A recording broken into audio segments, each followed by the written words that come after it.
welcome to the Drexel interview. I'm your host, Paula Morantz-Cohen, speaking to you from the University Picture Gallery. Today our guest is Paul Fussell, the acclaimed cultural and literary historian.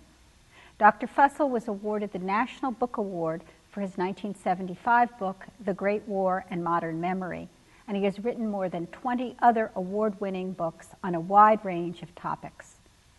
Paul Fussell, welcome to the Drexel interview. Thank you. Delighted to be here. Well, I have read many of your books, but I only recently read your memoir, Doing Battle, The Making of a Skeptic. And that book makes very clear how much your service in World War II was involved in shaping your character. Absolutely, and that is an understatement. That's an understatement. I wonder if you tell us about who Paul Fussell was when you entered that war, and then who he was when you emerged from it. Yeah. When I entered that war, I was a retired, momentarily retired, on vacation from a position I had as professor of English at the local college. But you said to me before that you had come from you came from a wealthy family. Yeah. And so why were you in the infantry? I mean, that's where you started out in the war. Because I was so pro-British, pro-English, that I wanted to do something to help the English in their defense against the Germans.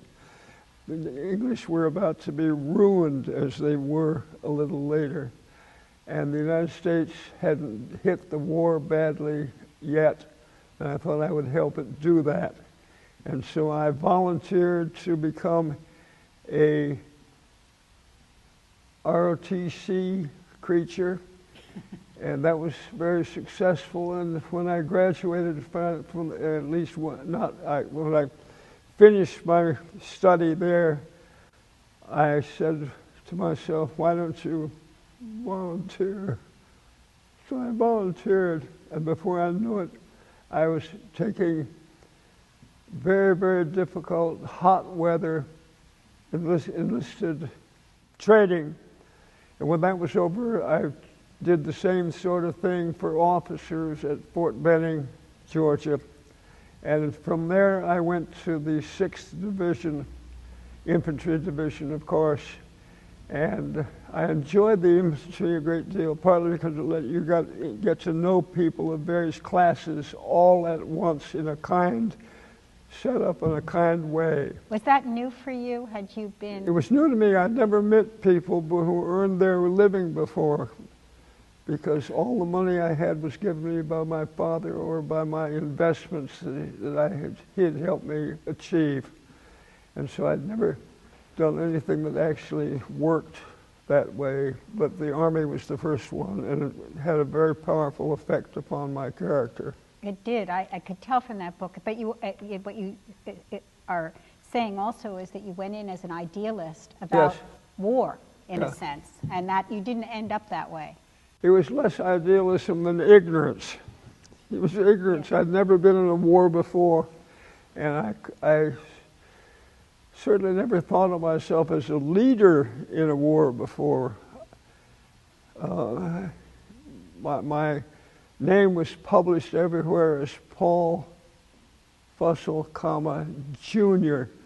So the soldiers didn't take a long time to pick up the nickname Junior for me. As in, here comes Junior. Did Junior say that? And so forth. And I didn't like that at all. But after a while, they just tired of that, and we all went together to fight the Germans. And I was a platoon leader, rifle platoon leader. I trained my platoon first in the United States, in California, and then I went with a series of railways and oceans over to the south of France. And from there, I walked with my platoon towards Germany and the German border, the border between France and Germany, which was very important in those days. And our object was to get out of France and get into Germany, killing and capturing where we could. I always remembered killing and capturing. That's what we did. Actually, we tried to capture wherever possible because the people we were killing were about our age. They were adolescent boys. And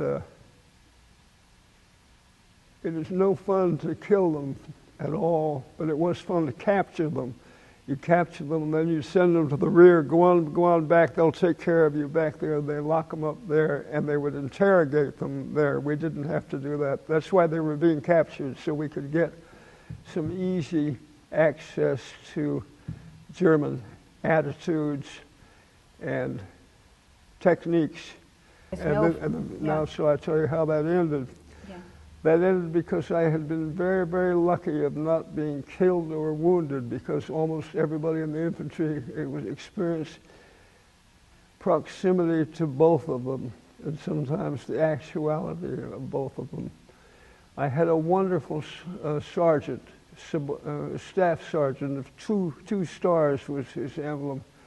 And he was 37 years old, and I was 20 years old, and I was leading him and giving him orders and telling him what to do. And we both thought that was ridiculous, but he was very kind about it, and he allowed me lots of mistakes as necessary. Did he survive the war? No, he was killed right next to me. The Germans were shooting an elaborate series of bits of explosives on us, and they hadn't hit us with those. And I said, "Look, let's hit the ground right here," to him, and we did, under a large tree. The next bang hit the tree, and bits of steel came down at us. They killed him instantly. And you were right next to him? Right next to him. It's the first time I've ever seen a man die in the process. And we were holding each other's, not hands quite, but pressing up against each other's upper body to keep neither of us from running away and leaving the other one, for example. And by running away, I'm serious, because a lot of soldiers and officers ran away when they couldn't stand a little bit of scariness and a little anxiety. Did that experience haunt you? Yes, it did. And it's behind everything I've done, I think, except the things I've done in writing are not as risky as the things I did then. Well, I think it's interesting that after you left the infantry, the army, yeah. you went on to write books, at least in the beginning, that were so different. Yeah. You wrote Poetic Meter and Poetic Form. There was no way out of it, for one thing. There was no way out. If you were assigned a certain dangerous element in the army, they would not let you move to a safer one or a more pleasant one. Otherwise, there'd be no army, whatever. Everybody would be at a desk job or something. Nobody's doing the fighting. Do you think your writing afterward was a way of escaping then? I think it was very much an expression, a latter-day expression of my experience in the war. Yes, because I always seem, when I go back and look at what I've written, there's an enemy somewhere. There's an enemy. If it isn't designated, at least implied. And that enemy is what the writing is about, very largely. Could you give me an example of that? When you wrote The Rhetorical World of Augustan Humanism, who was the enemy there? The enemy was publishers who publish immensely large printings of books they know are bad.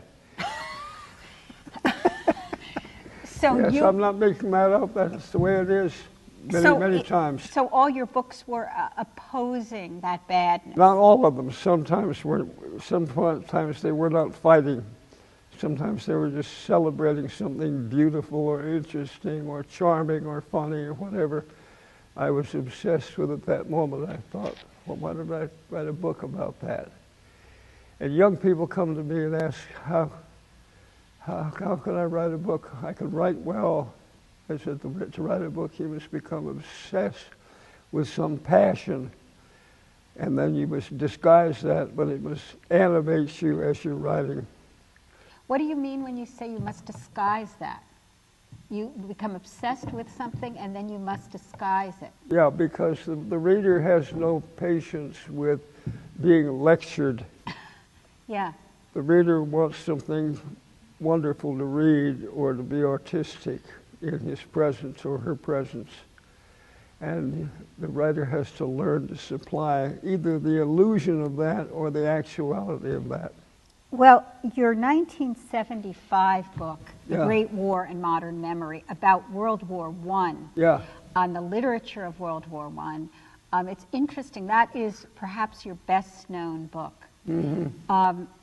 But it's interesting that you chose to write about World War I.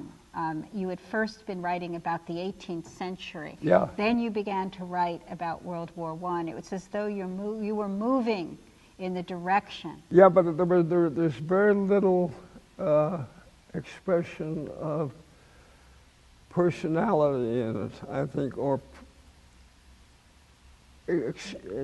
changing of my actual beliefs. I was writing a book, and the book was dominating what I did, and so on. And It wasn't taking from your experience obliquely? not really, because I wasn't in the First World War. I know you weren't, but you were in a war, and I would think that it would have...